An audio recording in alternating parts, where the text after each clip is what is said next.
semana, o sea, Todo. pero hasta matemáticas financieras, así como No, ahora voy a intangibles. hacer. O sea, todo menos matemáticas financieras. Propiedad de planta y equipo, propiedad de inversión activo intangible. Ah, ya, ya ahora sí. Ahí pasaron todo. Ya, miren, les voy a dar aviso aquí antes que se me olviden. Tres cosas. Primero, en el control de ejercicios que decíamos recién, solo va a entrar propiedad, planta de equipo, propiedad de inversión y activo intangible. Entonces, sus dos ejercicios que les van a hacer salir es alguno de esos tres temas. Pues ahí va a ser aleatorio de lo que sea web curso. Están más o menos balanceados en el nivel avanzado que decíamos de los set de ejercicios. Son buenos referentes de lo que querían esperar las ayudantías que lo hemos agarrado de pruebas anteriores o de controles de ejercicio anteriores, entonces nos parece que ese es un buen nivel esperado y dada la buena asistencia en la ayudantía, nos parece que no debiesen tener problemas. O si ustedes, insisto, si hacen el intermedio o el amoroso, eso no es lo que esperamos. Si alguien hace algo tipo milla extra, por ejemplo, el de constructora Mucha Sombra que yo recomendé del set de propiedades de inversión, que alguna unidad era inventarios, que otros eran que había que preparar el estado financiero, sí me parece que los deja súper bien preparados para propiedades de inversión, por ejemplo. Entonces, si hace el Villa Extra o si hace ya el Titánico, los deja sobrecapacitados para lo que nosotros esperaríamos en promedio, que es el avanzado. Entonces, eso respecto al control de ejercicio. Lo otro. Para el desafío permanente de activos intangibles que ocupen el modelo de revaluación, vamos a aumentar la apuesta. Por cada empresa que encuentren, dado que son súper pocas en el mundo, vamos a dar 3 puntos premio. Lo vamos a postear nosotros, nos vamos a reunir con el resto de los profesores como a las 3, pero es por si acaso para que no se vaya a olvidar. Así que vale el triple. Ya saben en qué países no buscar, ya saben más o menos qué tipo de industrias podrían tener tendencia a ocupar el modelo de revaluación. Entonces, insisto, no se preocupen ahora, pero tienen todo el semestre para lograr esos puntos premios que quizás los necesitan. Tercero, yo como decía la primera clase, soy bien fans de hacer tarea. Entonces, soy fan de que antes de la prueba 1, de la prueba 2 y después la prueba del examen, digamos, hay una tarea. Entonces, para la primera prueba va a haber una tarea que van a ser los casos de Mall Plaza y de Metrogas. La tarea es voluntaria, si alguien no la entrega no pierde nada, solamente suma puntos para el control 1 de ejercicio y se puede entregar en 2 fechas. Si la entregan el día viernes antes de la prueba, pueden optar por 15 puntos en total, o sea, vale el triple de un control de lectura y es en grupos. Si la quieren entregar después de la prueba, el martes pueden optar por 10 puntos en mismas condiciones. La tarea no la vean como que les va a quitar tiempo de estudio para la prueba, por el contrario va a ser un complemento súper bueno de poner en análisis práctico eso. Y son ciertas cosas que al menos en nuestras secciones ya discutimos.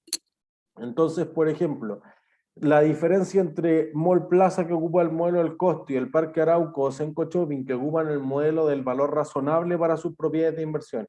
¿Qué efecto crearía? ¿Por qué hacerlo bien? ¿Por qué hacerlo mal? Etcétera.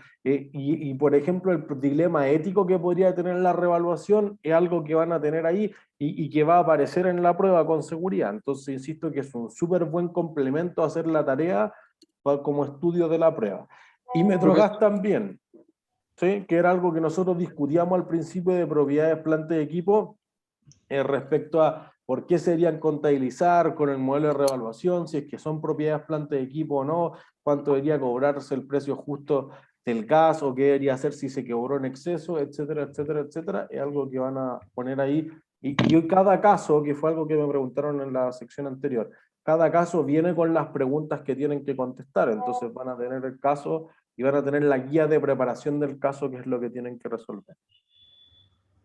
Profesor, entonces el control, es que yo no me metí un minuto después de la clase. ¿Va a ser de puros ejercicios de matemática? ¿El control de ejercicio va a ser pura matemática? El control de ejercicios es de ejercicios. Ah, Si puede te ser tanto refieres, humanista como matemático. no, solo ejercicios. Los ejercicios solamente son cuantitativos. No hay nada cualitativo. O sea que me van a preguntar conceptos, ideas, preguntas, me hacen hacer una fórmula, una Matemáticos, pregunta. números. Es matemático. Ah, es puro matemático, ya. Sí. Claro, es que si te refería a que va a entrar matemáticas financieras, no, justamente eso es lo que acabo de decir que no, pero van a tener que depreciar, van a tener que reevaluar, van a tener que hacer algunos asientos, van a tener que preparar el estado de resultados, ese tipo de cosas que hemos hecho nosotros en los ejercicios. Perfecto, ¿El gracias. control del lunes? Es lunes, martes o miércoles. Pueden hacer, tienen 60 minutos, lo hacen en el momento que encuentren calma en la casa, con el internet, de que hayan estudiado lo suficiente, etc. Cuando ustedes quieran en algún momento de esos 3 días. José, tú levantaste la mano. Sí, profesor, tengo dos, pero que usted mandó un mail como diciendo que podría hacer como algunas horas donde repasar algunos ejercicios, que tengamos dudas, etcétera, si Ujú, que no me equivoco. Y ujú. la otra pregunta que tengo es, ¿cómo funciona esto de los puntos de los controles o los puntos de las tareas? No entiendo como qué son 5 puntos. El horario de consulta, lo que más votaron fue para hoy día a las 6:30. Así que en el link que yo puse en el post voy a estar a las 6:30. O los ayudantes y yo vamos a estar a las 6:30. Eso es uno. Lo otro, por ejemplo, si el control de lectura 1, control de lectura 2, control de lectura 3, control de lectura 4, creo que llevamos 5, y tarea 1 y control de ejercicio 1. Entonces voy a inventar, ustedes sacaron 2 puntos acá, 3 puntos acá, les fue mal acá, acá sacaron 4, acá sacaron 5 y en la tarea sacaron 10 puntos. Ustedes acumulan 2, 5, 9, 14, 24. Y en el control de ejercicio se sacaron un 4, entonces la nota va a ser un 6,4. Cada uno de estos puntos es una décima para este control de ejercicios. ¿Entienden? Entonces, si alguien inventó, se saca un 6 y tenía 24, le sobran, pues, y la siguiente columna va a decir sobrantes 1 y les van a quedar puntos para el control de ejercicios 2. Los puntos premio son al promedio de controles y tareas. Por eso que los puntos premios se van a agregar al final del semestre, porque en el fondo los puntos premios valen el triple que los puntos de los controles de lectura, tareas y otros. ¿Profe? ¿Profe, la tarea en grupos? ¿Sí? En grupo de 4. Ya. Profe, entonces la tarea siempre va como puntos para los controles, nunca va a ir como puntos para una prueba, ¿verdad? No, esperemos que no. Yo creo que hemos hecho eso alguna vez el año pasado, pero esperemos que no. Sí, si a alguien le llegase así, por ejemplo, a sobrar muchos puntos y ya llega la última prueba, igual podría ir o no. Yo creo que alguna vez lo hicimos, pero yo creo que el semestre pasado ya no lo hicimos. O sea, si alguien llega al promedio 7, mira, lo que sí ha pasado es que, por ejemplo, no te sobraron el control 1, no te sobraron el control 2, pero te sobraron del control 3, los que sobraron del control 3 no se pierden, se reasignan a alguno de los otros 2 controles. Eso puede pasar. Si alguien tiene más allá de promedio 7 en controles, tareas y otros, entonces creo que ahí se pierden. Es intrasplazable a la prueba 1, prueba 2 y el examen eventualmente, por una política que al menos cuando yo era coordinador y en todo caso venía de más arriba, es que las pruebas, ese 70% no es de libre disposición del profesor, ese es coordinado con todo. Entonces, si cada profesor empieza a meter mano en las notas de las pruebas, es súper injusto y no estamos midiendo a todos, a los 700 y fracción estudiantes con la misma vara. Entonces, en ese sentido, creo que si alguien superara eso, lo va a perder. Ya, profe, gracias. No hay de qué. ¿Alguna otra consulta de tipo administrativa antes? Yo tengo otra. No peleé. Esperanza primero. ¿Los grupos pueden ser con personas de otras secciones? Sí, ningún problema. Interprofesores también. Pero solo preocúpense de poner la sección y el profesor claramente, porque después al planillar siempre eso genera algo de confusión. Pero ahí por eso el ayudante coordinador habla con todo el resto de la sección, etcétera, y para que no se vayan a perder sus notas o sus puntos en el fondo entre al traspasar de planillas de distintas secciones. Ya, bacán. John, ahora sí. Profe, era una pregunta, de hecho, de matemática financiera, el control. Era la pregunta de Grecia, que Grecia tiene unas tasas muy, muy, muy excesivamente bajas que espantaban a los inversionistas. Entonces decía, ¿es verdadero o falso? Si conviene como poner dinero a ellos, esperando un buen retorno de capital. Y yo puse como falso porque daba muy baja tasa de interés. No, pero ese Entonces, no es Grecia, puede ser Alemania. Alemania es el que da tasas negativas. no, sí, pero igual Grecia da tasas muy bajas, a pesar de que no eran negativas, daba muy bajas. Entonces yo lo pensaba como yo como inversionista, si tengo una tasa muy baja, no me conviene un retorno. ¿Y qué O, hago? claro, No es la respuesta correcta, pero es un buen planteamiento para partir la idea de matemáticas financieras, porque si no logro obtener eso, ¿qué hago? claro, no ganaría nada, pero ahí la No, pregunta es pero como si muy Grecia amplia, no me paga, ¿qué hago? ¿Qué hago con mi plata?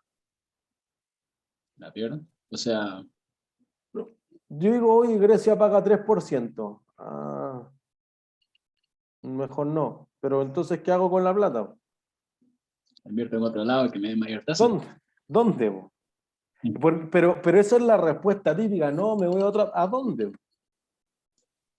Claro, la pregunta como era verdadero o falso, no había como contraargumento. Ahora Bueno, esperando, poniéndonos solo con ese país, claro, o se le invierte o no. es que esa es la razón de fondo de cómo se llegó a las tasas negativas. Pues. Dice, no es que me la llevo a otra parte, ya, pues, ¿a dónde? Y ahí quedamos. Y se quedaron pensando todos los inversionistas, los que mueven las lucas grandes, los fondos de pensiones, las compañías de seguro. Dijeron, no, ya sí, llévatela a África, po. Ghana, te emitió bono. Camerún, que emitió bono. Egipto, bueno, ya tráela para acá, po, pero yo pago negativo. Bueno, capaz que arriesgarme por 3%, por 8% que pagaba Ghana, es mejor ir a perder seguro 1% con Suiza, con los países nórdicos, con Alemania. ¿Entiendes? Por eso uno siempre dice, oye, no, es que llevemos la otra parte, ya ver, mira, pongamos datos del mercado en tiempo real, mira. Aquí estoy en la página de Selfin donde vemos, esto es too much, ahí. Vemos los datos de las tasas de interés en tiempo real, aquí abajo, mire. Tenemos tasas de interés. Entonces fíjense que los bonos de Chile, sobre todo, piensen en que es como un depósito a plazo nomás, no se compliquen nada mucho más allá. Bonos del Banco Central en pesos a 2 años, eso significa BCP. Aquí a 5 y a 10. Y están los mismos del Central, pero en unidades de fomento, y a 5 y a 10 años. Está después acá un poquito más abajo lo que pagan los bancos en los depósitos a plazo entre 30 y 89 días y la TIP significa tasa de interés promedio, por si acaso. Y en un año en UF, fíjense que un año en UF te paga 0,06% al año, si eso lo ponen diario mensual ya es más asqueroso. Fíjense acá, los bonos del Tesoro de Estados Unidos. Los bonos del Tesoro a 2 años pagan 0,16% anual, a 5 0,87 y a 10 años 1,64. Entonces uno dice, oye, ¿alguno de esos tres casos alcanza a cubrir la inflación de Estados Unidos, que es más baja que la de Chile? No. No, es 2%. O al revés, si voy a Chile en pesos, oye, solo a 10 años, es que no puedo esperar 10 años. Entonces en cualquiera de los otros dos casos ni siquiera paga la inflación. Entonces uno siempre dice, no, me llevo la plata a otra parte, ya, ¿pues a dónde? No hay otra parte nomás. Y eso es el concepto del costo de oportunidad. No es que yo tengo otra alternativa. ¿Ya cuál alternativa? Fíjense que esto pasó para los fondos de pensiones y pasó en Perú y fue súper grave. La gente siempre dice esto, oye, no, es que la AFP, que me roban plata, que se están ganando una millonada y nos cobran y lo sacan de nuestro fondo, lo cual no es cierto porque la comisión que ganan la AFP sale del sueldo de los trabajadores, no del fondo. Entonces, si yo invirtiera, lo haría mucho mejor. Ya, ¿en qué clases de activos creen que podrían invertir las personas y que le vaya mejor que la AFP? ¿Qué se le ocurre? Yo creo que ninguno, porque la AFP fue lo que más rentó en Chile, según yo. Es cierto, o sea, ojo, las AFP de Chile, lo dicen los estudios de la OSD, son las más rentables en toda la historia del mundo. No hay ningún país que tenga fondos de pensiones más rentables que Chile. La discusión puede ser mucho más compleja, así que trasciende los objetivos de este curso, pero en Finanzas 1 y en Finanzas 2 se puede volver a discutir mucho más. Pero las personas siempre creen que pueden hacer algo mejor, pues entonces las personas dicen, oye, en vez de tener 150 millones ahorrados en la FP cerca de jubilar, ¿qué podría hacer con 150 millones? Acciones a lo mejor. ¿En qué Una propiedad de acciones? inversión. Eso. Oye, compré un departamento y yo lo arriendo en negocio seguro, ya. ETF. No, nosotros dijimos que podríamos hacer eso. O sea, hay otros productos, hay ETF, hay criptomonedas, podrían hacer otras cosas, pero lo que diría que la gente cerca de jubilar dice, no, pues propiedades, entonces, pero no en bodega, no en cine, no son otro tipo de propiedad de inversión que nosotros decíamos, es residencial. Oye, compré un departamento y arrendémoslo, y eso renta UF más 6% al año, pero el fondo A en promedio en la historia ha rentado más que eso, y con menos riesgo que eso. Porque fíjense que en Perú pasó esto, dijo, oye, mira, la plata es mía, no me la tienen que por qué pagar como una anualidad o como una perpetuidad, dependiendo de la modalidad de pensión. Entonces dijeron, sí, pues aquí está el 95% de sus fondos.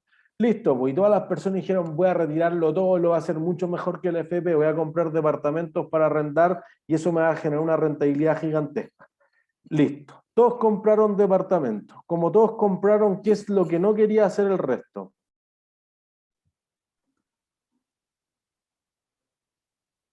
Arrendarlo. Arrendar, po. Y entonces la rentabilidad para la cresta, po. Nadie nunca obtuvo la rentabilidad, porque todos compraron, po. Para que eso sea rentable tiene que haber gente que tiene que arrendar, po. Entonces dijeron, no, no, pero está el activo. Ya sí, que es lo que uno dice, oye, nunca bajan la plusvalía inmobiliaria. Oye, la plusvalía implica que hay demasiada demanda, pero no hay demanda. Y mientras tanto tengo que pagar contribuciones, tengo que pagar mantenimiento, tengo que hacer arreglos, porque con el tiempo, dado que no lo estás utilizando, igual se va a desgastar, aunque en el sentido contable nosotros hubiésemos dicho que se desgaste súper poco, entonces igual le tengo que meter algo, entonces me genera cero ingresos y además tiene gasto, un negocio asqueroso. Entonces, oye, no, yo lo voy a hacer mejor que la FP. Oye, mira, si eso fuera buen negocio, la FP ya lo harían. Y hacia allá fue la ley cuando los dejó invertir más en activos alternativos, que fue moverse a real estate, que son fundamentalmente propiedades de inversión, lo hicieron. Y es mucho más eficiente porque una persona se compra un departamento, la FP va y se compra el edificio entero. Entonces te incluyen la cuota todos los gastos comunes, todas las cuestiones, tienen una economía de escala en cobrarle a los que no han pagado, etcétera, etcétera, etcétera. O sea, en términos de rentabilidad es mucho más eficiente para la compañía de seguro, para la FP, los que tienen la luca grande, hacer ese tipo de inversiones. Entonces, cuando uno dice, no, en otra parte, si en otra parte es más difícil de encontrar en la realidad de lo que uno cree. Jaime, tú habías levantado la mano, perdón. Sí, profe, tengo una pregunta. Cuando habló de que tenían la mayor rentabilidad, ¿se refería a los fondos o a la FP como empresa? No, no, los fondos de pensiones de Chile, perdón, toda la razón. No Sí, las AFP como la administradora de los fondos. ¿Sí? Entonces, miren, eso denota un poco la idea inicial sobre la matemática financiera. Lo que nosotros debiéramos ser capaces hacia el final del próximo jueves es entender cuál es la relación entre el riesgo y las tasas de descuento, que es algo que ya estamos esbozando. Aplicar los principios de las matemáticas financieras, esencialmente a pedir un préstamo, a vender a crédito y algunas cosas que hacen o las personas o las empresas. Entender cuáles son las clases de tasas de interés que existen, si es simple, si es efectiva, si es compuesta, si es nominal, si es real, etcétera, y eventualmente entender cómo preparar una tabla de desarrollo para entender las ideas esenciales que hay detrás de un préstamo. ¿Sí? Entonces, ¿hacia dónde vamos? Vamos a decir que cuando una empresa tiene un pago que va a ocurrir demasiado en el futuro, ese pago quizás hoy no vale exactamente lo mismo. Muy probablemente vale menos, y entonces eso va a depender un poco del riesgo. Fíjense que para cuentas por cobrar del curso anterior debería ser súper obvio. Una cuenta por cobrar, ¿qué le debe pasar si pasa mucho tiempo? Se deteriora. No, Deteriora. Ya, ¿cómo se llama el deterioro de las cuentas por cobrar? EDI, por la estimación de los deudores incobrables. ¿Se entiende? Entonces, fíjense que Argentina es un caso extremo de un país endeudado que nunca logra pagarlo, por millones de razones. Fíjense que aquí está un poco caricaturizado, pero en el fondo es la realidad argentina, un país que tiene un Producto Interno Bruto de 450.000 millones de dólares, que no puede pagar su deuda externa, y países con mucho menos PIB que eso y con más deuda que eso sí lo pueden pagar, como Japón, por ejemplo. Entonces es que se ha destinado mal los fondos para eso. Entonces Argentina, 2001, Corralito, no podía pagar, mantenía el tipo de cambio entre el peso argentino y el dólar en 1 a 1. Ahora, ¿cuánto es el tipo de cambio entre el dólar y el peso argentino? ¿Alguien sabe? 1700, 1400. ¿Pesos por cada dólar? Creo que sí. Eso lo ve hace varios meses, ya no me acuerdo. Lo cual dice que es muy poco, no estoy seguro. Yo creo que es más cerca de 1 a 180, pero en cualquiera de los dos casos dice que la devaluación del peso argentino ha sido brutal. Entonces, fíjense lo que le pasa a un país o a una empresa cuando tiene un pasivo que tiene que pagar en dólares y tiene un activo que genera flujo en otra moneda, que cada vez vale menos. Entonces, por ejemplo, a Casino Enjoy, en el caso de Chile, nosotros le subimos los estados financieros, le pasó eso. Casino Enjoy se endeudó internacionalmente para comprar la otra mitad de Conrad Uruguay por 300 millones de dólares, a una tasa en dólares del 10%, cuando el tipo de cambio era cerca de 600 pesos. Ahora que el tipo de cambio llegó a ser 800 pesos, o sea, había aumentado 30%, tenía que pagar 40% de interés al año. No hay empresa que sobreviva a eso. ¿Se entiende? Entonces tu flujo de caja está en peso, puedo tener un negocio excelente, pre-pandemia inclusive, pero a esa tasa de interés es imposible. La mochila es demasiado pesada, que puede ser lo que le pasa a Argentina. ¿Se entiende? Entonces en el caso de Argentina dijeron, oye, no podemos pagar esta deuda, vamos a hacer algo que legalmente se puede hacer, que es el corralito. Todos los bancos bajan la persiana. Y bajan la persiana porque si tú vas a buscar tu plata al banco, quizá uno la puede sacar.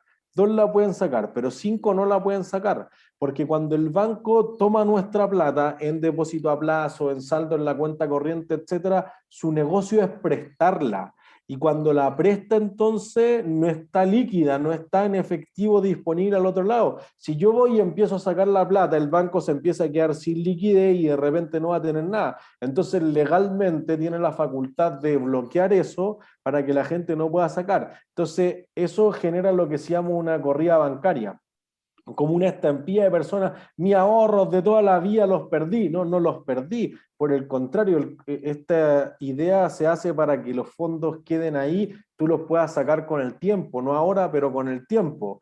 Y dice, no, los perdí todos y todos van en estampilla y entonces el banco termina quebrando. Y eso produce un choque en la economía, porque el banco además está conectado con la agricultura y está conectado con el transporte, etcétera. No es solamente que vaya a quebrar el banco, es que eso va a generar un efecto dominó con la otra empresa. Entonces Argentina dijo, y hay que ayudar esto ya. Y dado que ahora tengo que devaluar el tipo de cambio, entonces ahora ya no puedo pagar. Mi deuda es demasiado pesada.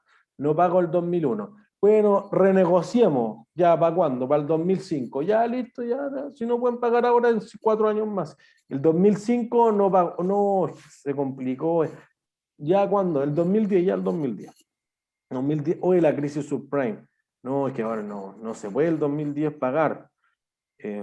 Ya bueno, ya renegociemos, ya renegociemos, ya. ¿Cuándo? El 2014. Ya llegó el 2014 y ya adivinen. No se puede pagar. Oye, pero llevamos 13 años, ¿cómo? No renegociamos, ya. Y ahí hay unos que dijeron, no, ya, chao. Hasta aquí no me llegamos. Que quiebre Argentina. Para una empresa es súper evidente. Si yo hago quebrar a la empresa, ¿qué va a pasar? ¿Cómo recupero mi plata? Embargando las cosas. Embargando las cosas, pues se empiezan a vender los computadores, los autos, las propiedades, los terrenos, los inventarios y se recupera algo. Si yo trato de quebrar un país, ¿cómo recupero? Como las empresas que tienen ellos. ¿Cómo me las tomo? Ahí no sé. ¿Ven? Es más complejo. Porque fíjense que si yo voy y me trato de tomar Codelco, me disparan. Porque van a decir, sí, claro, porque se está tratando de robar algo del Estado. ¿Y quién es el que está más arriba en la ley del país? El Estado. El Estado. Entonces es más evidente porque tú dices, oye, quiebra la Polar o quiebra Automotora Gildemeister, por ejemplo, ahora que salía hace un par de semanas. Bueno, la ley obliga a que, no sé, pues le dé plata al BCI, el BCI pueda tomar el control de todos los autos que le quedan de la oficina y los venda, y se contrata obviamente a un síndico de quiebras que va a liderar en el fondo esto y va a repartir proporcionalmente de acuerdo a los pasivos, etc. Hay un orden en la ley de quiebra y de reestructuraciones ahora. Pero en un país no, pues dice, no, ya sabéis que no te va a pagar y chao. Eso hizo Rusia en el 97, dijo, mira, ¿saben qué? Agarren todos los bonos que tengan de Rusia y quémenlos. Y además el tipo de cambio entre el rublo y el dólar ya no es 1-1, es 1-6. Así que si algo les quedaba, vale un sexto de antes y yo no le voy a pagar a nadie y chao. Y no me digan nada. Se acabó. Bueno, es parte del riesgo de prestar plata. Si esto no es libre de riesgo, ¿se entiende? Pero en el caso de Argentina, todos dijeron, ¿para qué nos vamos a ir en mala si lo que podemos recuperar es súper poco? De hecho, hubo como unos piratas que se trataron de subir unos buques en agua internacional y los mataron a todos al tiro, se subieron y chao. Argentina dijo, no, si yo soy soberano, eso es como una embajada, es territorio soberano y chao, y nadie le hizo ningún problema. Entonces tú dices, oye, renegociemos, no quiero renegociar. El 93% de los acreedores quiso renegociar con Argentina, el 7% no quiso. Dijo, no, chao, yo quiero que quiebre, que le congelen la plata en las cuentas internacionales.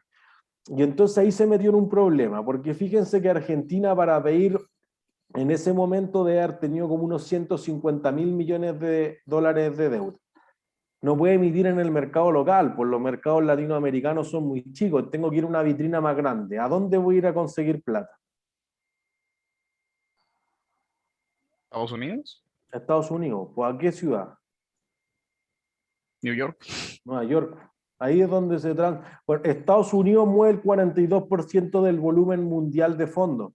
Entonces, o voy a Nueva York, o voy a Londres, o voy a Japón, o voy a Hong Kong, y ya en Shanghái también diríamos que es como la quinta bolsa. Frankfurt, en Latinoamérica uno debería ir a Sao Paulo. Sao Paulo es la 10ª bolsa más grande del mundo, pero no voy a ir a la bolsa de Buenos Aires ni a la de Santiago, son muy piñuflas para esos montos, no da. ¿Se entiende? Entonces voy a Nueva York. Bueno, se acogió a las leyes de Nueva York. Entonces, y Argentina mismo puso una cláusula que se llamaba RUFO, Rights Upon Future Offers, que la cláusula decía, oye, mira, a futuro yo no les voy a ofrecer condiciones que discriminen a ningún acreedor.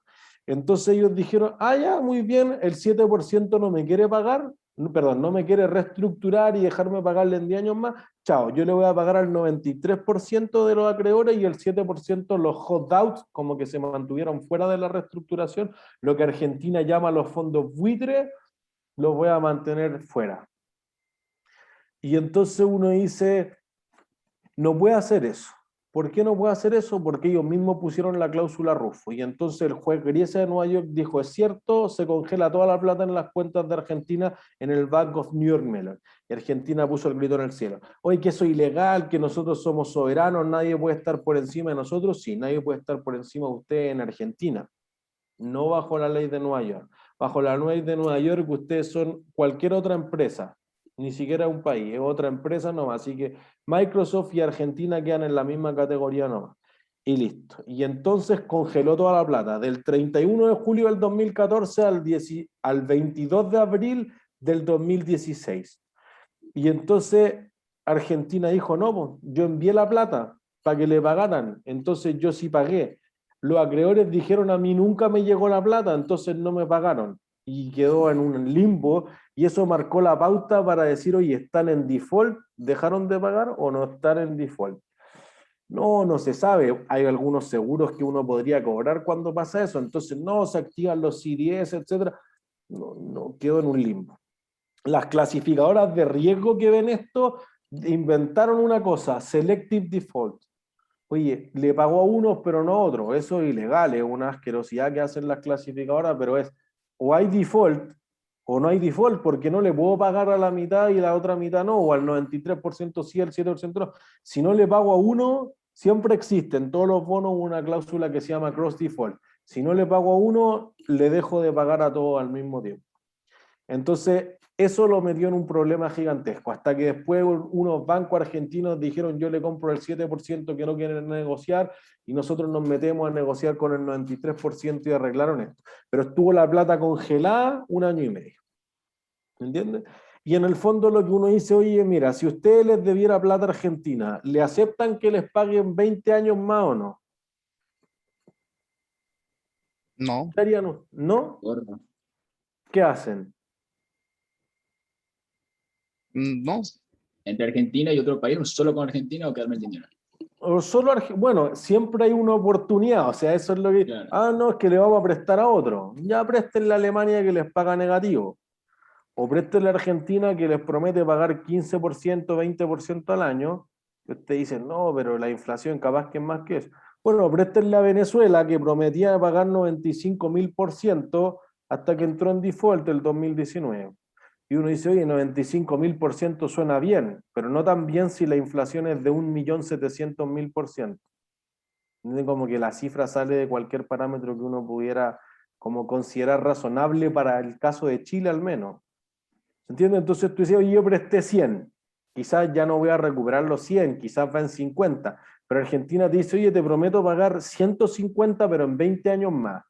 Y te dicen, si lo esfuerzo ahora, capaz que recupero los 50 nomás, ya no recupero los 100. Si espero 20 años, capaz que se recupere Argentina y me dé los 150.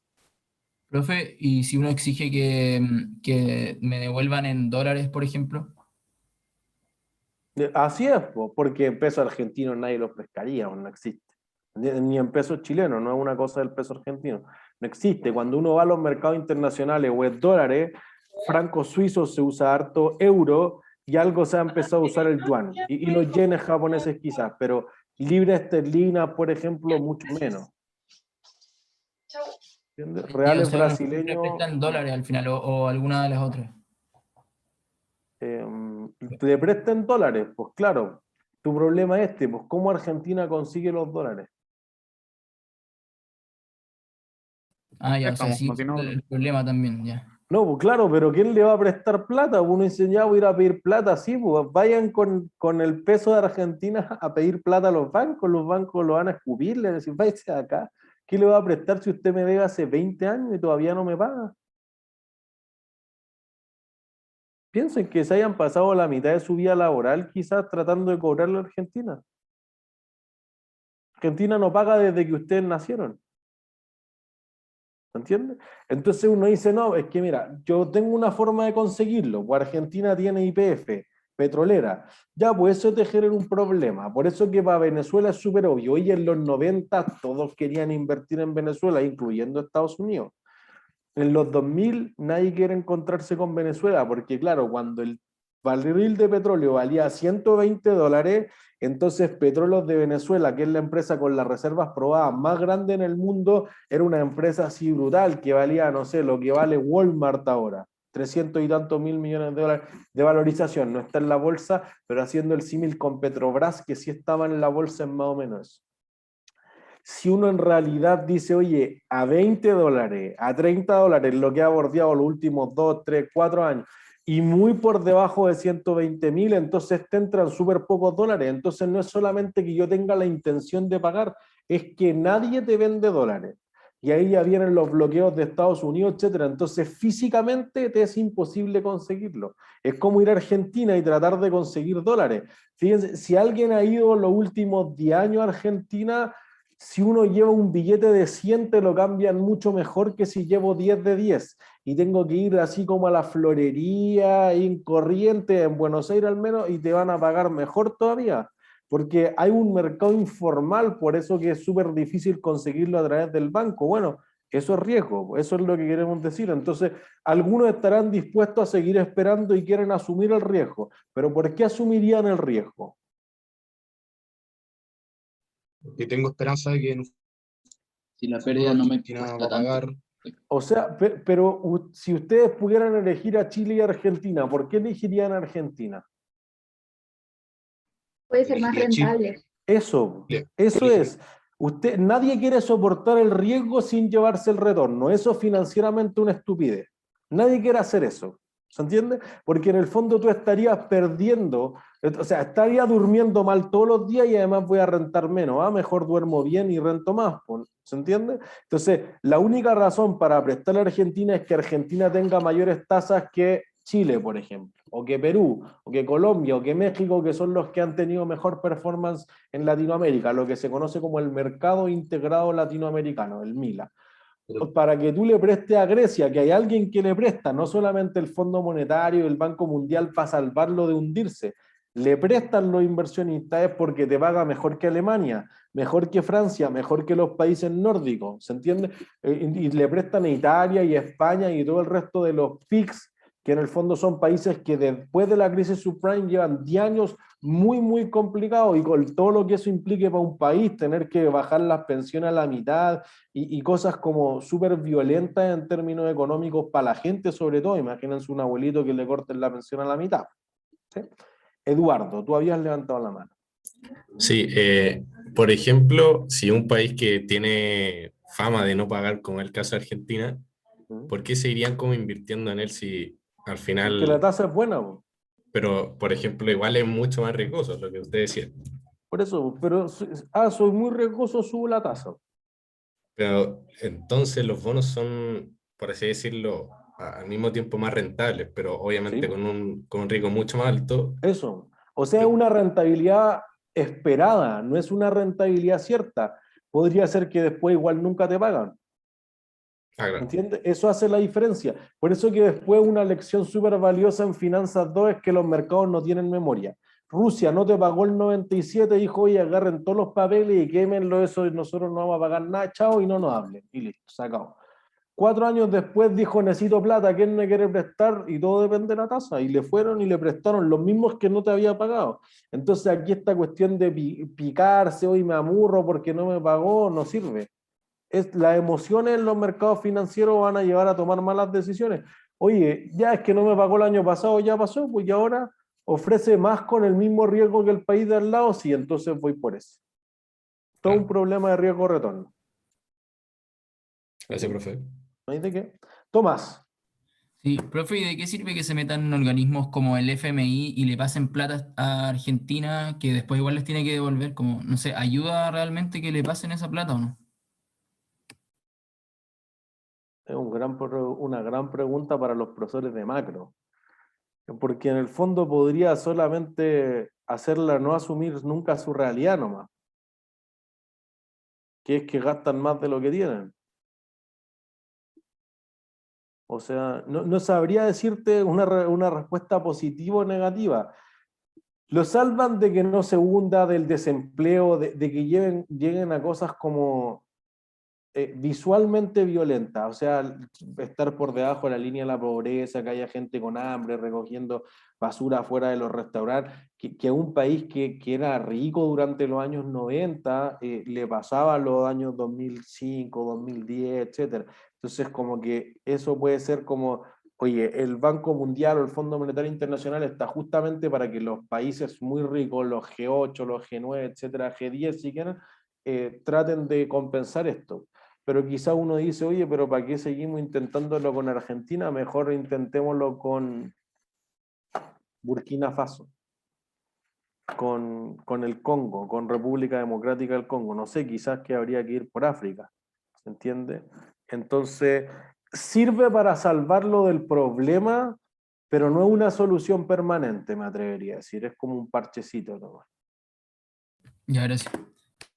Joaquín. Es que lo que usted ha dicho es que no sé si le ofrezco prestarle plata a Chile y Argentina. Y Argentina me dice que me va a pagar más que Chile, pero en 20 años más. Y Chile, no sé, me dice que le quiero prestar 100 y Chile me asegura que me va a pagar 120, pero en 5 años. ¿Por qué igual preferiría Argentina? Si es que al final sé que Chile me va a pagar, pero la posibilidad de que Argentina me pague es prácticamente nula. Pero Según yo, aunque te promete- ofrezcan más, no tiene, no hay no puede, no te va a pagar directamente, no te va a pagar, no se va a recuperar. No, Después de pero 20 nadie años sin sabe pagar. eso, po. Nadie Pero si sabe Chile me si no te va a asegura que me va a pagar. pagar, aunque me pague un poco menos, Podría no pagarte, po. Nunca ha pasado en la historia, ojo, pero Chile podría no pagar. ¿Entiendes? O sea, lo mismo Estados Unidos, pero estuvo a 6 horas de no pagar el 2013. Nunca ha dejado de pagar en toda la historia, pero no quiere decir que a futuro. Por eso es que el futuro es incierto, no hay nada que sea seguro. Ni aunque Alemania prometa pagarme 100% seguro, hay un 99% de probabilidad que te pague, sí, pero entonces 1%, o sea, 1 de cada 100 años va a dejar de pagar.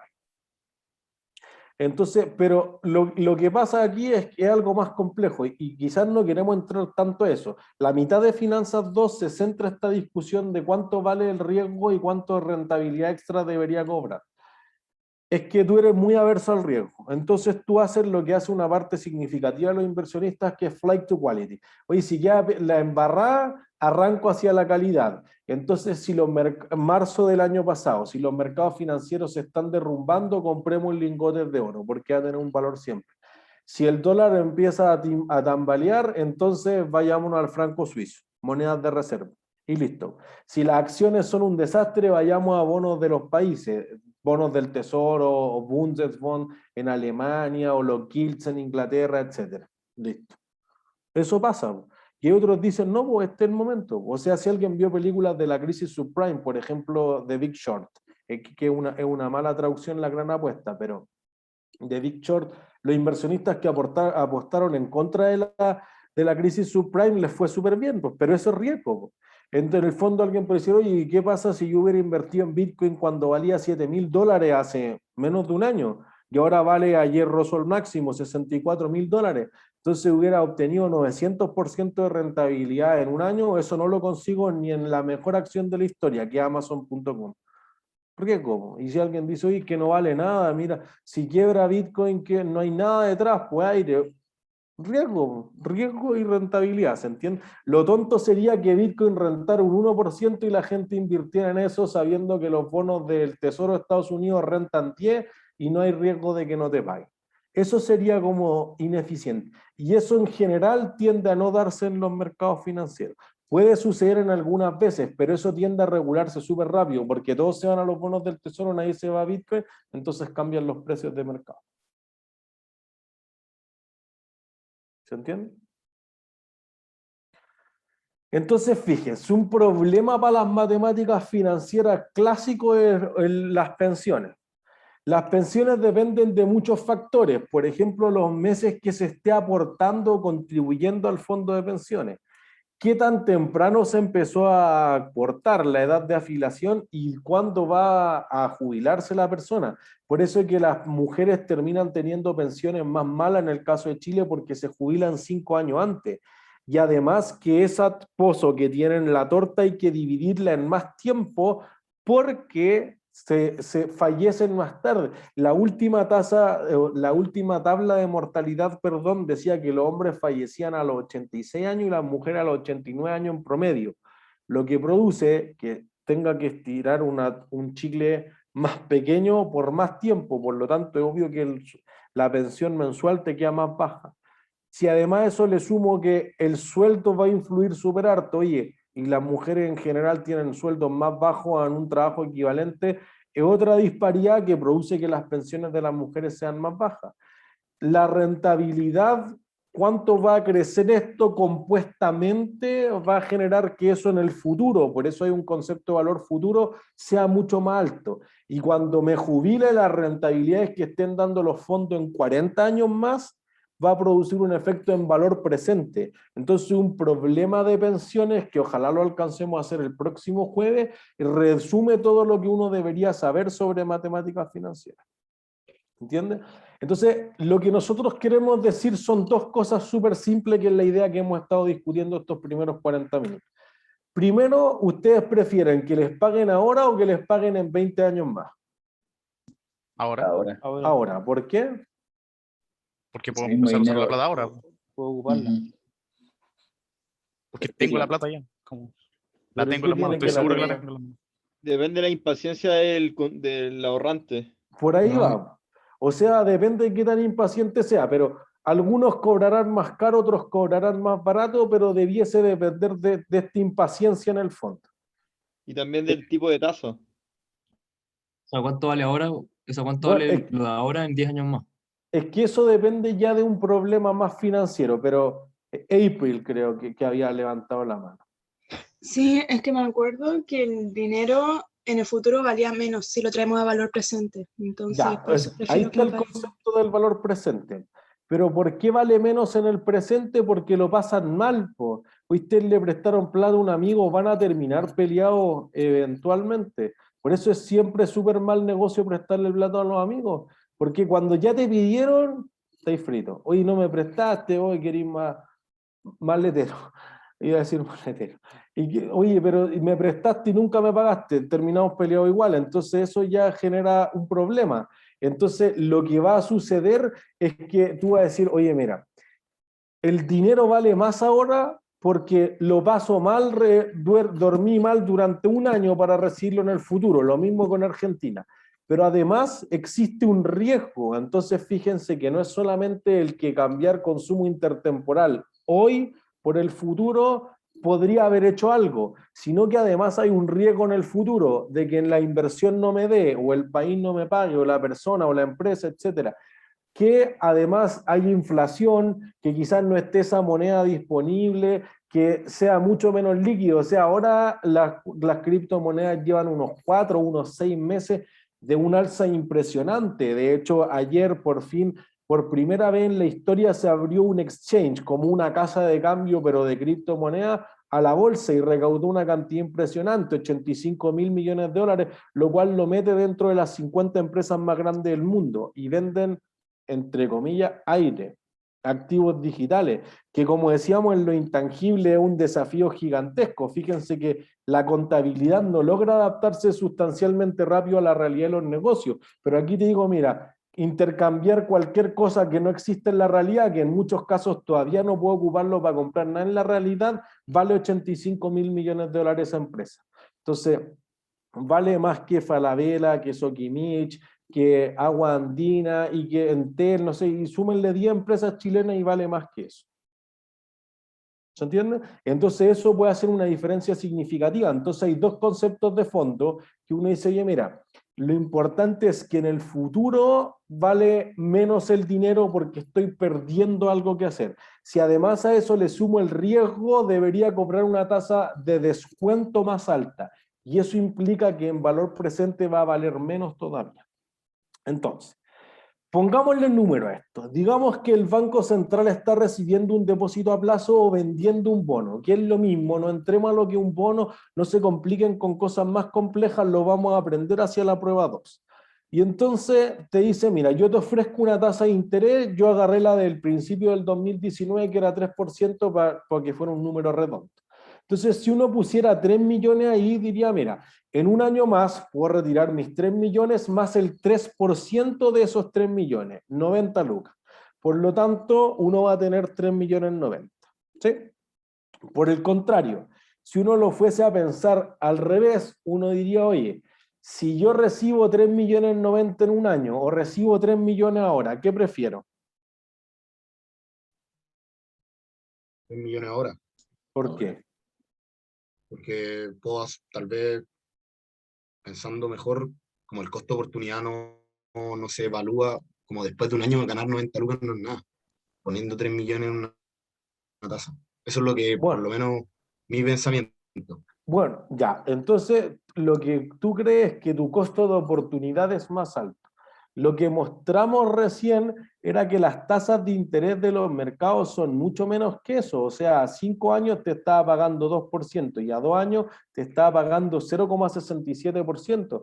Entonces, si alguien tuviese un depósito a plazo, o no sé, si sus papás, si sus primos, algún familiar, invierte normalmente en depósito a plazo y encuentra algo que le dé 3 o 4% hoy en día, entonces compra el tiro. Pero que quizás si uno decía hace 10 años, oye, si el depósito a plazo me da menos de 6 o 7%, que es harto más, es un 50% extra, recién ahí lo pensaba. Ahora uno se está conformando con cifras que son bastante mugrosas. Perdón, John, creo que tú habías levantado la mano. No sé, de lo mismo, que es preferible ahora el mismo dinero. Yo pienso generalmente en un ETF o algo para invertir a largo plazo. O con el mismo ejemplo, que es un 3%. Es convenible Claro, mejor ahora, se lo invierte. pero el ETF tiene otro nivel de riesgo. Entonces, si soportar ese riesgo tiene sentido o no, es un problema más complejo. Es para Finanzas 2. Necesita harto más training para poder evaluar esa decisión. Aquí vamos a pensar afuera del riesgo. Sabemos que el riesgo existe y que debería rentar más. Quedémonos con eso. Por eso que vamos a ocupar solamente ejemplos del Banco Central, porque fíjense que el Banco Central, ¿qué riesgo no tiene? Que no te retorne, que no haya retorno. Ya, te va a pagar sí o sí. ¿Por qué te va a pagar sí o sí? Por el bajo riesgo. ¿Pero por qué, po? ¿Cuál es la razón física de que el Banco Central no pueda dejar? Eso es, po, puede imprimir los billetes.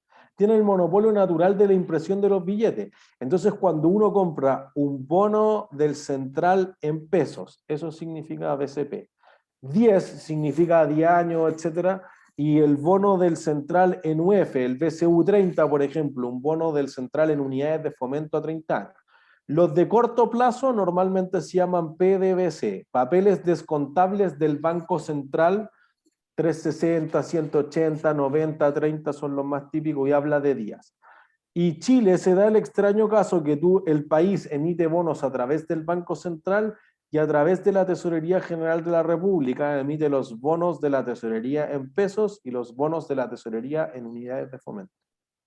¿Entiendes? Con el tiempo esto se va a simplificar, solamente va a quedar un tipo, pero Chile tiene ese extraño caso que no ocurre en otras partes, solamente hay un emisor por país, pero aquí como que los emisores soberanos son dos. ¿Sí? Pero uno ya dejó de emitir, entonces cuando se terminen de pagar todos los que habían emitido anterior, solamente va a quedar uno de los dos. Entonces ¿Profe? fíjense, perdón, Francisco. ¿Qué es el BDT? ¿El? BDT, lo que sale, ¿por qué el BDT?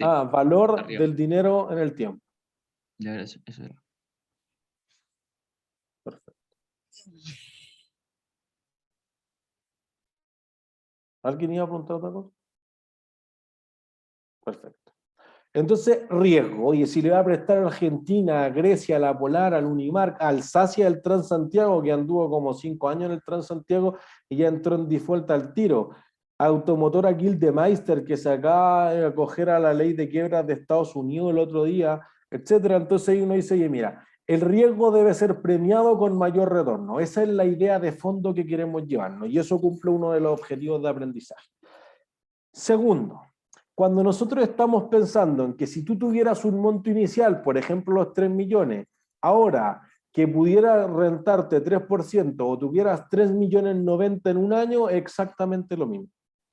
Porque si tú traes a valor presente los 3.090.000, vale 3 millones. Si tú llevas a valor futuro los 3 millones, vale 3.090.000. Por lo tanto, te da exactamente lo mismo.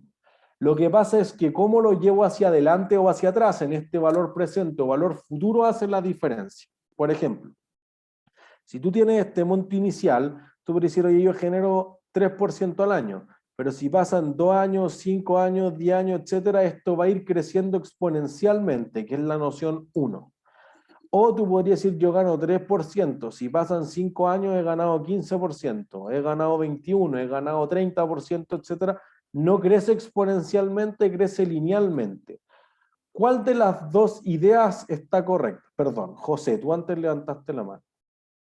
Sí, profesor, con eso que usted dijo, que me aseguro que de aquí a un año voy a tener como lo mismo al final, como que indiferente, 3 millones ahora o 3.090.000, pero ¿qué pasa si viene una pandemia o viene el estallido social que uno nunca lo predice? Al final uno puede perder plata. El Banco Entonces, Central igual según yo, pagó es su mejor bono. quedarse.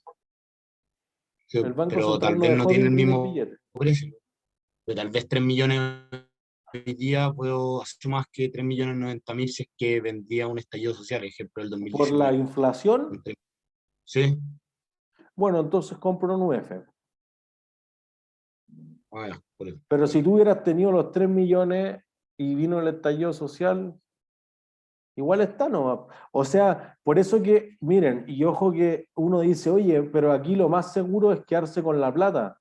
Sí, quédate con la plata y, por ejemplo, que se nacionalicen los bancos. Chao, o sea, desde el estallido social sobre todo, hay un riesgo no menor o que está en el ambiente en el fondo, y yo esto lo he conversado inclusive con otros profesores de finanzas. Oye, ¿qué pasa si nos quitan todos los fondos de pensiones y los reparten? Entonces mejor yo voy a retirar mi 10% nomás solamente para tener caja. Ya bueno, puede ser la otra cara de la moneda. Tú tenías plata en la casa y en el estallido social se metieron a tu casa, te la robaron. Tener plata en la casa no es seguro. Por eso que es probable que no haya nada. Lo único seguro en la vida es que nada es 100% seguro. ¿Se entiende? Entonces como que tu alternativa, la idea como una noción ficticia de meter la plata abajo del colchón, oye, eso es súper fácil de robar, de perder. Entonces uno dice, oye, ¿podrían surgir estas cosas? Sí, pues, igual que cualquier cosa en la vida, podría salir a la calle y te atropellan, etcétera. Entonces como que nada es seguro, solamente que sabemos que nada es seguro. Pero si hay algo que esté cercano a ser libre de riesgo, es comprar un bono de una entidad como el Banco Central que puede imprimir billetes por ley. Eso no lo puede hacer ninguna otra empresa. Profe, también asimismo la plata y el oro que no se devalúan, tienen un valor O sea, pero el intrínseco. oro sí se devalúa, ojo. El oro a veces vale menos que lo que valía antes. Lo ¿Y que por qué pasa es se que siempre va a estar ahí, po. Yo siempre he escuchado que no se devalúan, ni por qué.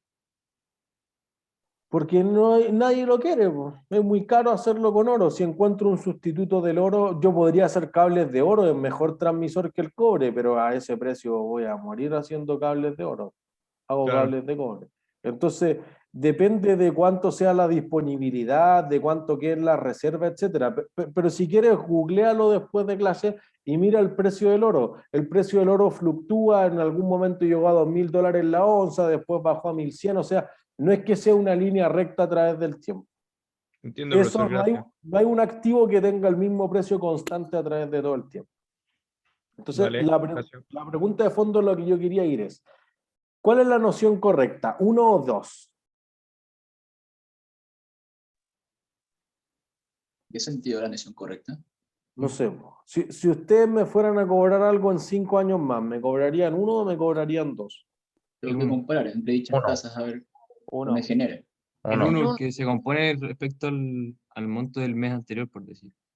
No sé, composición suena muy complejo. O sea, como es exponencial, yo le voy a cobrar más que en la misma cantidad de tiempo con el simple, o sea, con el que no es compuesto, que es lineal. ¿Pero por qué? Pero intereses sobre intereses con la primera. Suena muy complejo todavía. La primera, ¿por qué periodo? O sea, yo analizo, por ejemplo, ahorita que estoy algo de las inversiones. En este caso, en 5 años me genera mejor la 2, porque es como simple y me da mucho más dinero a una determinada tasa, qué sé yo, un 5% en 5 años me genera mucho más la 2. Pero si estamos hablando de un tiempo mucho más grande, 10 años, 15 años, millón veces la 1, porque ahí vale exponencial, y ahí se comienza a aplicar más fuerte.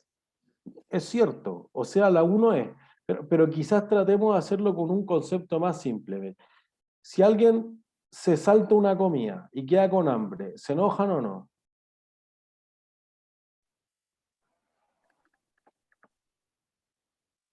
¿Alguien cuando tienen hambre se ponen de buena?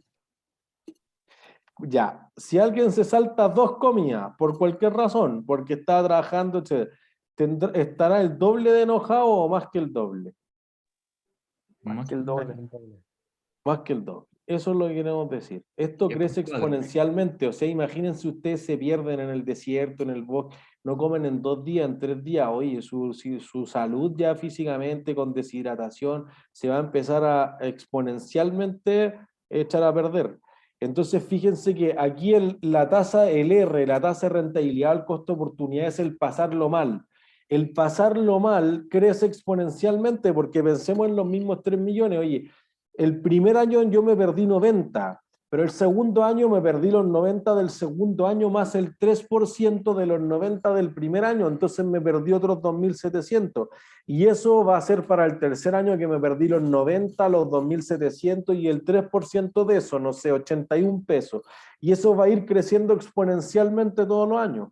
¿Se entiende? Entonces a veces se tiende a ocupar la noción 2, pero la noción 2 no es de ninguna forma correcta, la 1 es la correcta. ¿Se entiende? Entonces uno está suponiendo todo lo que ustedes dijeron, composición o capitalización de intereses sobre intereses, la otra está suponiendo que yo retiro los 90 y todos los años vuelvo a invertir solamente 3 millones. Pero si yo el primer año no retiré y reinvierto 3 millones 90, entonces debería generarme ganancias sobre ganancia en el fondo. ¿Sí? Pensémoslo al revés. El Banco Central normalmente lo que hace no es que acepta plata por un monto, sino que dice, mira, yo en un año voy a pagar 5 millones.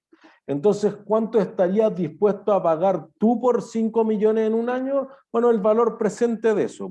Y justamente entonces lo que planteamos es que tenemos los 5 millones en el futuro y decimos, oye, esto debería rentarme 3%. Listo. Entonces, algo, y eso es lo que buscamos, el algo, que crezca al 3% debería ser igual a 5 millones. Entonces lo que hay que despejar de esa ecuación es el monto inicial.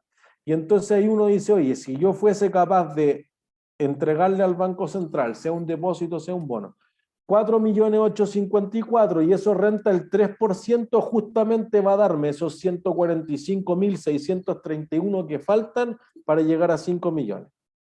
Entonces, piensen en esto. ¿Ustedes prefieren 4.854.000 ahora o 5 millones en un año? Lo mismo. Es lo mismo, listo, perfecto. Por eso hay un igual. Ojo, eso es súper bueno. Eso ya, porque no, pues si yo tuviera que recibir un premio en 5 años y quiero almorzar ahora, oye, pido un préstamo por 4.854.000, ¿y cuánto va a pagar 5? Si yo tengo los 4.854, tomo un depósito a plazo y me pasan 5 millones en un año, es exactamente lo mismo. ¿Se entiende? Entonces, para tomar decisiones financieras, uno debería ocupar la noción del valor presente. Alfonso. No caché por qué sería lo mismo. Bueno. Porque si tú tienes 4.854.000 ahora, ¿en cuánto lo puedes convertir en un año más? 5 millones. Listo, y como yo te prometí pagar 5 millones, justamente lo mismo. ¿Se entiende? Lo que pasa es que no puedo comparar 5 millones con 4.854.000, porque uno está en valor presente y el otro está en valor futuro, no están hablando el mismo idioma. Pero sería lo mismo porque agarro la plata y hago que hago que me dé 5 millones. Algo lo hace rentar, pues pensemos en un depósito a plazo, ¿no? Ah, ya. Ahora sí. Entonces, igual no siempre es igual, ¿o no?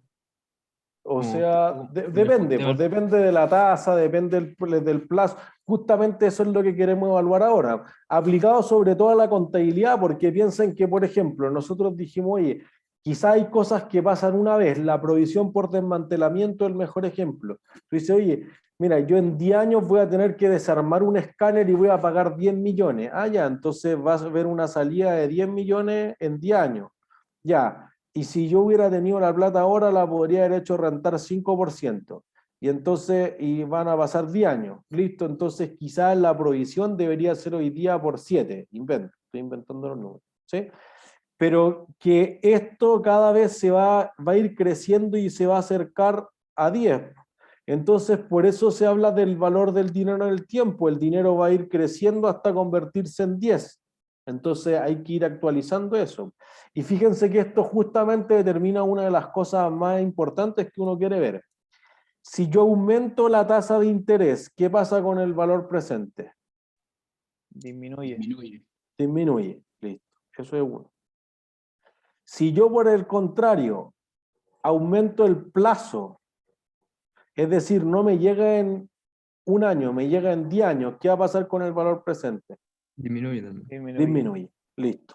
Eso da una gran noción. La relación entre la tasa de descuento y el tiempo y el valor presente es inversa. Mientras más lejos esté el flujo de caja que yo voy a recibir, menos vale. Pues aquí los mismos 5 millones traído valor presente al 3% por 10 periodos, te da mucho menos que los 4.854.000. Te da 3.720.000. Entonces eso reduce sustancialmente lo que uno va a recibir durante el tiempo. Entonces, esta es la noción esencial. Valor presente y costo de oportunidad están relacionados inversamente y el tiempo también está relacionado inversamente. Mientras más lejos, menos vale. Mientras más cosas pueda hacer con la plata, más costo de oportunidad, menos va a valer en valor presente. ¿Se entiende? Con esta parte vamos a cerrar la clase. Uno dice, mira, es súper fácil si tengo un pago, ese pago traído valor presente ya está, no tiene mucha ciencia. Lo que pasa es que los activos de la empresa no te generan un solo flujo. El flujo de caja, que es algo que siempre se confunde, puede ser el arriendo, puede ser la cuota de un préstamo, puede ser el cupón de un bono, puede ser los dividendos que te paga una acción, puede ser cualquier otra cosa que genere efectivo o caja, ¿sí? Para que lo tengamos claro. Entonces uno puede decir, mira, tú te compraste un auto y se lo arrendaste a alguien para que lo manejara como Uber. ¿Eso cuánto te va a durar?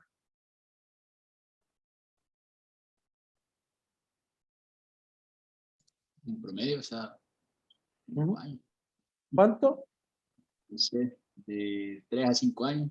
3 años, Que se ya deprecia. listo.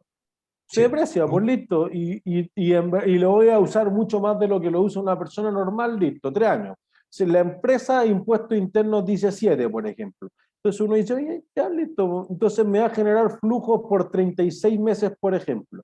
Entonces la anualidad es la noción donde hay finitos flujos de caja, 36, y nosotros vamos a resumir la fórmula para decir, oye, esto va a generar que con el tiempo tú tengas una cantidad que no tengo que decir el flujo de caja 1 más el flujo de caja 2 más el 3 y hacer 36 veces eso, porque eso es muy costoso.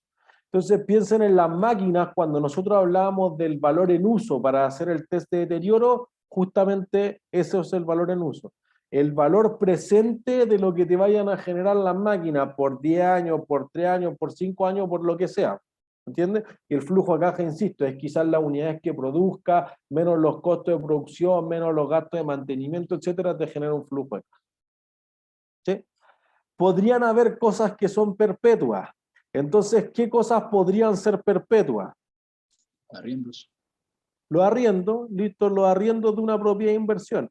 Quizás nosotros hicimos harto hincapié en que la vida útil no es infinita, sino indefinida, pero eso se acerca súper harto en la práctica a ser infinito. Por eso es que una propiedad de inversión, un tasador lo que dice, oye, mira, los arriendos son tanto, esto te cuesta el mantenimiento, las contribuciones, te queda este flujo de caja. Ese flujo de caja traído valor presente como una perpetuidad es el fair value de la propiedad de inversión. Pero en intangibles, decíamos en las clases anteriores, que podrían haber derechos perpetuos, literal. Entonces los derechos de agua, los derechos o cuotas de extracción de pescas, que en el fondo son recursos renovables, podrían durar para siempre. Entonces literalmente hay una perpetuidad. Y podría ser, por ejemplo, una renta vitalicia. Ese es mi tema, pensión. Las personas se pueden jubilar por un tiempo determinado, retiro programado, 20 años págueme pensión. Después, hasta ahí llegamos. Como no quiero quedar en cero, quiero que me pague hasta que muera. Cuando eso, no sé, por renta vitalicia, forever and ever. Entonces me paga infinito, pago una compañía de seguro. ¿Se entiende? Lo que queremos decir entonces, y con esto cerramos la clase, es que la compañía podría querer valorizar ciertas cosas que son infinitos y que parecen más fácil. Voy a hacer un mini gráfico aquí. Voy a decir, mira, si este es el tiempo y si esto es lo que vale la plata, mientras más tiempo haya, ¿cuánto vale el dinero? Menos. Menos. ¿Cuánto va a valer 1 millón de pesos para usted en 500 años más?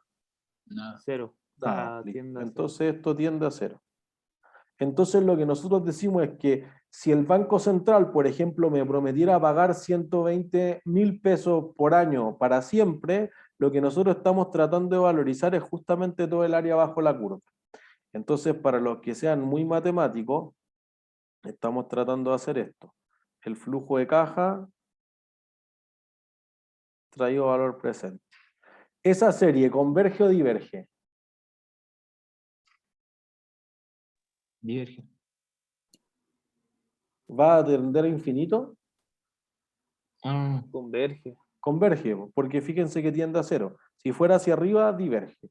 Y entonces aquí, fuera de la propiedad del spot, cópica, salgado en la parte matemática, esto va a terminar en esto. Entonces va a ser súper simple decir que lo que estamos diciendo acá, si el Banco Central promete pagar infinitos flujos de caja de 120, eso va a ser dividido por el 3%. Y Eso es eso va a como valer 4. como un bono, ¿no? Como el Claro, total de los un bonos bono. pueden ser perpetuos, es cierto. Sí, po. Y entonces eso vale algo finito, po. Y entonces eso nos va a permitir decir, oye, si tú arrendaras una casa por infinitos periodos a 120, ¿cuánto valdría? 4. Y fíjense que por el contrario, si tú tuvieras 4 millones y esos 4 millones tú le sacas un 3% de rentabilidad, ¿cuánto te va a dar? 120. 120, po. Listo, eso es lo que acabamos de decir. Entonces, si yo tengo 4 millones ahora o recibo 120 por infinitos periodos, es exactamente lo mismo. Y esa es la idea del valor presente de una perpetuidad. Y el martes vamos a partir con la idea de qué pasa si no son infinitos, sino que son flujos de caja finitos y vamos a derivar la fórmula de la anualidad. ¿Dudas? John. Y yo, profe, es sobre la fecha del... O sea, Perdón. mi duda más que nada, repito, acerca de si usted tiene alguna página web con la cual usted vea las tendencias alcistas, bajistas, en las acciones, Bitcoin, lo que sea. ¿Qué página usa Sí, usted? CoinMarketCap para Bitcoin. En Ya. acciones me parece que generalmente los bancos envían correos, yo a los fondos mutuos sobre todo los tengo con Santander y con Vice y ahí uno puede ver informes, pero yo creo que en general hay harto blog que te va diciendo como en acciones tecnológicas, como más sectorial, etcétera, pero ahí hay como cosas, y no sé si uno va viendo en CoinMarketCap en cripto, abajo te dice como las que están más calientes, a ciertos artículos, sobre todo el mundo cripto, CoinDesk tiene como hartos artículos de cosas que se ven, etc. Ya, gracias. Alguien estaba hablando antes, perdón. Profe, la entrega de la tarea, ¿en qué fecha es? ¿En qué fecha es? Podría ser el viernes antes de la prueba y ahí podrían optar a un máximo de 15 puntos. Podrían hacerlo después de la prueba, al martes, y ahí podrían optar a un máximo de 10 puntos. Y la prueba del 24, ¿cierto? Si no me equivoco. El sábado, no estoy seguro si es 24, pero de este sábado al otro, si hoy día es 15, 22, 24. Ya, bacán. Gracias, profe. ¿No hay de qué? ¿Alguna otra duda? ¿No? ¿Todos claros? Listo. Ha sido todo por hoy. Que estén súper bien. Chau, chau. Gracias. Chao, profe. Profe. Chau, chau. Gracias. Chau, chau.